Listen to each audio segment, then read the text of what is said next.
In today's video, I'm going to teach you how to make a Trello workspace private or public. By the end, you'll know exactly where to go and what each visibility setting means, so you can keep your boards secure or share them more widely when that's what you need.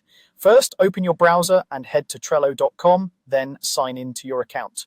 Once you're in, look to the top right corner and click your profile icon. From that menu, choose the option to create a workspace. Even if you already have one, this is the path Trello uses to set up a new space, and it's helpful to see the visibility options from the start. Give your workspace a clear, recognizable name. Pick something your team will instantly understand, like the department or project name, so it's easy to find later. Next, select the type that best describes how you'll use the workspace. This helps Trello tailor suggestions and can keep things organized, especially if you manage multiple workspaces. Add a brief description. A sentence or two is enough to explain what belongs here. Think scope, the kinds of boards it will contain, or any rules of engagement.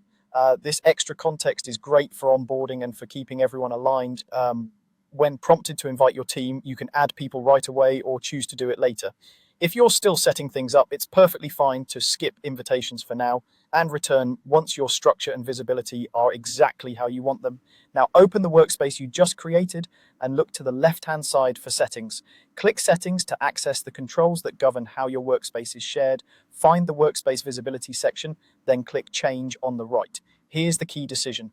Choose Private if you want only invited members to see the workspace and its boards. This is the safest option for sensitive projects, client work, or anything internal. Choose Public if you want the workspace to be discoverable and viewable by anyone. Public visibility is useful for community resources, documentation, or templates you want to share broadly.